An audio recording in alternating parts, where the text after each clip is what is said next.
ఇప్పుడు ఏదైతే మీ ఎమ్మెల్యే అదే మరి మంత్రి ఇక్కడ చెప్పాడో నేనేదో లోకేష్ మా కుటుంబ సభ్యుడో అని కాకుండా అతి పెద్ద మెజారిటీతో గెలిపించే నియోజకవర్గంలో మూడో నియోజకవర్గం మంగళగిరి, రాజధానిలో భాగం మంగళగిరి. ఈ ప్రాంతంలో ఒకవేళ కానీ మీరు తక్కువ మెజారిటీ గెలిపించుంటే నేను కూడా పెద్దగా పట్టించుకునేవాడిని కాదు, కానీ అతను ఎవరైనా నాకు ఒకటే. మెరిట్ కాడ మాత్రం నేను మాత్రం చాలా స్పష్టంగా ఉంటా. ఈ నియోజకవర్గం రుణం తీర్చుకోవాల్సిన బాధ్యత ఎన్డీఏ ప్రభుత్వానికి, తెలుగుదేశానికి ఉంది. తప్పకుండా ఏం చేయాలనో చేయడానికి ముందుకు పోతామని చెప్పి నేను మీకు తెలియజేస్తున్నా. మీరు సిస్టమేటిక్ గా వర్క్లన్నీ ఐడెంటిఫై చేయండి. సమస్యలు రెండు రకాలుగా ఉంటాయి. ఒకటి ఫైనాన్షియల్, రెండు నాన్ ఫైనాన్షియల్. నాన్ ఫైనాన్షియల్ ఉండేటివన్నీ ఇక్కడే కలెక్టర్ ఉంది, స్పష్టమైన ఆదేశాలు ఇస్తున్నా. అడ్మినిస్ట్రేషన్ అంతా స్ట్రీమ్ లైన్ చేసి వార్ ఫుటింగ్ లో వీలైనంత తొందరలో సమస్యలు పరిష్కారం చేయాల్సిందిగా ఆదేశాలు ఇస్తున్నా. She will get it done. ఏదైనా నా క్లియరెన్స్ కావాలంటే వస్తాయి తప్ప ఇక్కడవన్నీ ఆవిడ క్లియర్ చేస్తుంది. రెండోది ఫైనాన్షియల్ గా కూడా ఒక పద్ధతి ప్రకారం మొత్తం తీసుకోండి. ఈ 5 సంవత్సరాల్లో ఎప్పుడూ జరగని అభివృద్ధి ఈ మంగళగిరిలో చేసే బాధ్యత మాది, రాజధానిలో చేసే బాధ్యత మాది. ఎందుకంటే ఒక రాజధానిని ఆదర్శంగా చేయాలంటే అందరి సహకారం ఉంటే తప్ప సాధ్యం కాదు. రెండో విషయం కూడా ఒకటే కోరుతున్నా, ఈ రాజధాని ప్రాంతంలో ఉండే ప్రతి ఒక్క రైతును గాని ప్రజలు గాని కోరుతున్నా, ఏదైనా రోడ్డు వేయాలంటే అడ్డపడడం, కోర్టుకు పోవడం కూడా కరెక్ట్ కాదు. మీకు ఏదైనా ఇబ్బంది ఉంటే చెప్పండి. నేను ఎప్పుడు కూడా నా జీవితంలో గుర్తుపెట్టుకోవాల్సింది, ఒక హైదరాబాద్ ఎయిర్పోర్ట్ కట్టినా, ఒక సైబరాబాద్ కట్టినా, ఒక ఔటర్ రింగ్ రోడ్ వేసినా, ఒక పోలవరం కట్టినా, ఒక ఇరిగేషన్ ప్రాజెక్ట్ కట్టినా, అక్కడుండే రైతులు కూడా ఎవరైతే భూమి ఇస్తారో వాళ్ళు కూడా ఆనందంగా పెట్టి, అంటే లిబరల్ గా కాంపన్సేషన్ ఇచ్చి ఆ ప్రాజెక్ట్ ని పూర్తి చేసిన ఘనత తెలుగుదేశం ప్రభుత్వానికి గతంలో. ఇప్పుడు కూడా దానికి కట్టుబడి ఉన్నాం. నేను ఎప్పుడూ ఒక మాట చెప్పేవాడిని, ఒక ప్రాజెక్ట్ వస్తే ఆ ప్రాజెక్ట్ వల్ల బెనిఫిట్ అయిన లబ్ధిదారులు ఎంత ఆనందపడతారో, ఆ ప్రాజెక్ట్ లో ముంపుకు గురైన వాళ్ళు గాని లేకుంటే ఆ ప్రాజెక్టు కోసం భూమి ఇచ్చిన వాళ్ళు గాని అంతే ఆనందంగా ఉండాలని నా కోరిక. ఇక్కడ కూడా అదే చేస్తాను. అల్టిమేట్ గా ఇప్పుడు ఏవైతే పనులు చెప్పారో పెనుమాక, మంగళగిరి మొత్తం order of priority me MLA తయారు చేసుకుంటారు, మీరు తయారు చేసుకుంటారు. అవన్నీ కూడా క్లియర్ చేసే బాధ్యత ప్రభుత్వం తీసుకుంటుందని చెప్పి నేను మీకు తెలియజేసుకుంటూ మరొక్కసారి ఒక చరిత్రకు శ్రీకారం చుట్టాం. నేను ఒక మాట చెప్పాను, ఈరోజు మనం ఇచ్చే పెన్షన్ మొట్టమొదటిసారిగా 3,000 నుంచి 4,000 పెంచాం. దివ్యాంగులకు 3,000 నుంచి 6,000 పెంచాం. ఎవరైనా బెడ్ రిడన్ అయితే, బెడ్కి పరిమితమైతే వాళ్లకు సదుపాయాలు చేయాలి, వాళ్లకు సేవలు అందించాలి, మళ్ళా కుటుంబాన్ని ఆదుకోవాలి. కాబట్టి 5,000 నుంచి 15,000 పెంచాం. దగ్గర 66,31,000 మందికి పింఛన్లు ఇస్తున్నాం. ఈ సమయంలో టెక్నాలజీ సపోర్ట్ తో ఎప్పటికప్పుడు మేము మానిటర్ చేస్తున్నాం. 65 లక్షలకు గాను 17 లక్షల మంది ఇప్పటికే పెన్షన్ డిస్ట్రిబ్యూట్ చేసేశారు. అంటే దగ్గర 26% డిస్ట్రిబ్యూషన్ అయిపోయినాయి, 1/4 అయిపోయినాయి. మధ్యాహ్నాలకు సాయంత్రానికి మొత్తం డిస్ట్రిబ్యూట్ చేసే పరిస్థితికి వస్తారు. అలాంటి కార్యక్రమం మీరు చూస్తే 33,000 దగ్గర మనం ఇచ్చిన కార్యక్రమంలో 33,100 కోట్ల రూపాయలు సంవత్సరానికి ఖర్చు పెడుతున్నాం.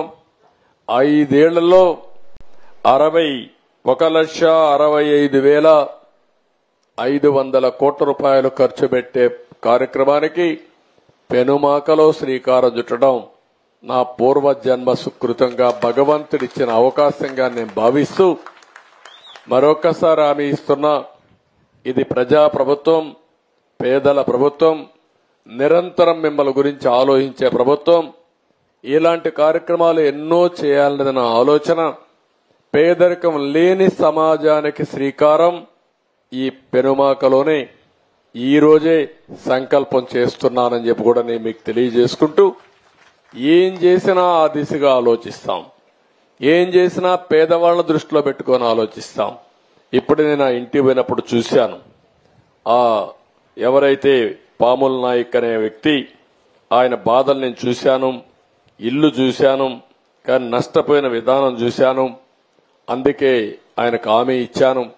ఆ ఇల్లు కూడా ఈ రోజు రేపటి నుంచే ప్రారంభించి ఎంత తొందరలో వీలైతే ఆయనకు కీ ఇచ్చి నాకు వచ్చి చెప్తారు. ఇంట్లో జాయిన్ కావడానికి మీ ఎమ్మెల్యే సమర్థత, అదే మరి ఇక్కడ ఉండే కలెక్టర్ వీళ్ళ యొక్క ఆధ్వర్యంలో మొత్తం పూర్తి చేసి ఇది చేయాలి. అనౌన్స్మెంట్లు కాదు, అనౌన్స్మెంట్ అవుతానే ఎప్పటి లోపల పూర్తి అవుతారో పూర్తి చేసి మళ్లీ నాకు చెప్పాల్సిన బాధ్యత వీళ్ళపైన ఉంది. అది చేయాల్సిందిగా కోరుకుంటూ, ప్రతి ఒక్క కుటుంబాన్ని గురించి ఆలోచిస్తాను, ప్రతి ఒక్క వ్యక్తిని గురించి ఆలోచిస్తాను, ప్రతి ఒక్క అర్హుని గురించి ఆలోచిస్తాను. అందరికీ న్యాయం చేయడం బాధ్యతగా తీసుకుంటాను. నా జీవితంలో ఒకటే గుర్తుపెట్టుకోండి, నేను అందరి వాడిని తప్ప ఏ ఒక్కరి వ్యక్తిని కాదు. అది ఉండడానికి వీల్లేదు. శాశ్వతంగా మీ గుండెల్లో స్థానం సంపాదించడానికి పనిచేస్తా, నిరంతరం పోరాడతా. భగవంతుడు ఎంత శక్తి ఇస్తే అంత శక్తి ఉపయోగించి చివరి ఊపిరున్నంత వరకు మీకోసం పోరాడతానని చెప్పి మరొక్కసారి మీ అందరికీ తెలియజేసుకుంటూ, అందుకే నేను 2-3 సార్లు కూడా చెప్పాను, నా ఆశ ఒకటే, ప్రపంచంలోనే తెలుగు జాతి నెంబర్ 1 గా ఉండాలని. ఆంధ్రప్రదేశ్లో ఉండే తెలుగు జాతి పేదరికం లేని సమాజం, ఆర్థిక అసమానతలు తగ్గించే సమాజం కోసం పనిచేస్తా. సంపద సృష్టిస్తాం, ఆదాయాన్ని పెంచుతాం. పెంచిన ఆదాయం అర్హులకి పంచడంలో నిరంతరం ముందుకు పోతామని మరొక్కసారి తెలియజేసుకుంటూ, ఒకప్పుడు ఒక మోడల్ ఇచ్చాం. సంపద సృష్టించడం ఎట్టడం దేశానికి చూపించిన పార్టీ తెలుగుదేశం పార్టీ.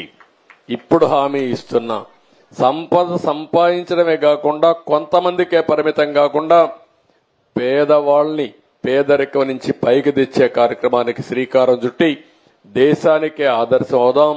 అది తెలుగుదేశం పార్టీ ఎన్డీఏకి సాధ్యం. అది చేసి నిరూపిస్తామని మరొక్కసారి తెలియజేసుకుంటూ, రాబోయే రోజుల్లో కూడా ఇదే మారిగా మనం కూర్చొని మంచి వాతావరణంలో మీ భవిష్యత్తు, రాష్ట్ర భవిష్యత్తు నేనేం చేయగలుగుతాను ఆలోచించుకుందాం. ఇక్కడ వినేసి మీటింగ్ బాగానే జరిగింది, ఆయన అట్నే చెప్తాడు, మనం ఇట్నే చేద్దామంటే కుదరదు. అట్లా కాకుండా నేను చెప్పిన విషయాలు మీరు ఆలోచించుకుని మీరు బాగుపడడానికి ఏం చేయాలో కూడా మీరు ఆలోచించుకోవాలి. గుర్రాన్ని తొట్టి దగ్గర తీసుకుపోతాం, తాగిచ్చలేము. ఆ విషయం మీరు గుర్తుపెట్టుకోండి. అన్ని విషయాలు నేను అండగా ఉంటా. ప్రతి ఒక్కరికి ఎట్లుంటారు మీరు అండగా అనుకోవచ్చు. టెక్నాలజీ ఉంది, ఓపెన్ చేస్తే మీ జాతకం అంతా వస్తుంది. ఇప్పుడు ఉన్నాడు, మీ ఆఫీసర్లు ఉన్నారు.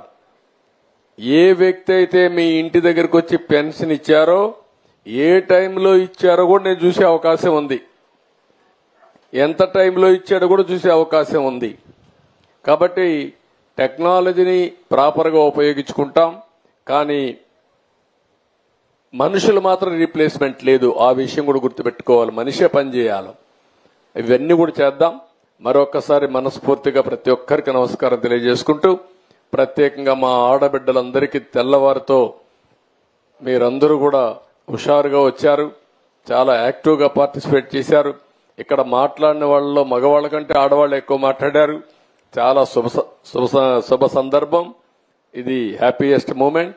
దానికి అందరికీ నమస్కారాలు తెలియజేసుకుంటూ, మళ్ళా ఇక్కడ ఉండే కార్యకర్తలను ఒకటే కోరుతున్నాం, 91,000 గెలిచిపోయామని విర్రవీగిపోతే మళ్ళా ప్రాబ్లం వస్తుంది. దయచేసి అనునిత్యం గుర్తుపెట్టుకోండి, మీరు కూడా సమాజంలో పైకి రావాలి. దానికి నేను సహకరిస్తా. ప్రజలకు మాత్రం మీరు ఎల్లప్పుడూ సేవకులుగానే ఉండాలి, సేవాభావంతో పనిచేయాలి. దానికి పనిచేయాల్సిందిగా మరొకసారి కోరుకుంటూ ప్రతి ఒక్కరికి పేరు పేరున మనస్ఫూర్తిగా నమస్కారాలు తెలియజేసుకుంటూ సెలవు తీసుకుంటున్నా. జై హింద్, జై జన్మభూమి.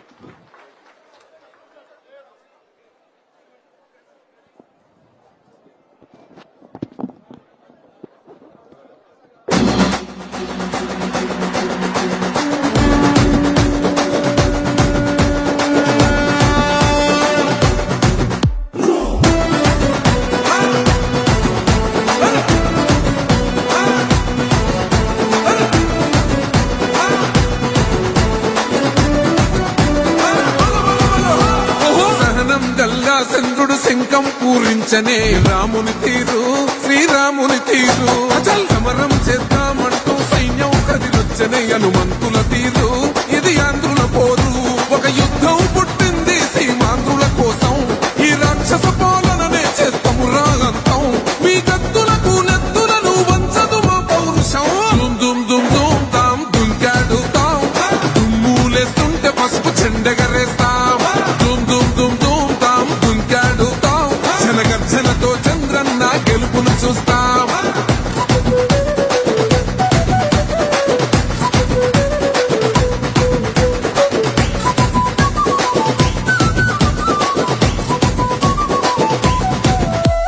గొంతులు కోసిన కత్తులు లేవా సాక్ష్యం, విలవిలలాడుతూ పోయింది రమా ప్రాణం.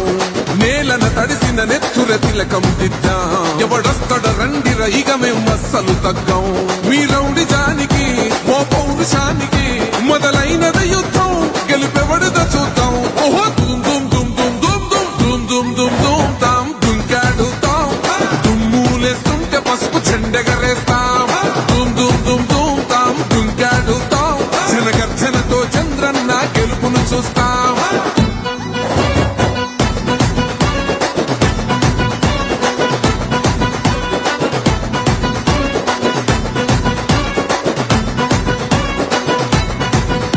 అంబేద్కర్ ఎవరు దళిత ద్రోహని అంటే వేలెత్తి చూపుతున్నాడు నీ ప్యాలెసు వైపే. ఆడబిడ్డల న్యాయాలను చూడలేకనే కొండ దిగర కనక దుర్గమ్మ ఉగ్ర రూపమే. పులగచ్చి కొడుకులా మధమే విడిచేలా అమ్మోరే పొలికేక పెట్ట వీర వనితలా. దుమ్ దుమ్ దుమ్ దుమ్ దుమ్ దుమ్ దుమ్ దుమ్ దుమ్ తాం దుంకాడుతాం, దుమ్ములేస్తుంటే పసుపు చెండెగరేస్తాం. దుమ్ దుమ్ దుమ్ దుమ్ తాం దుంకాడుతాం, జనగర్జనతో చంద్రన్న గెలుపును చూస్తాం.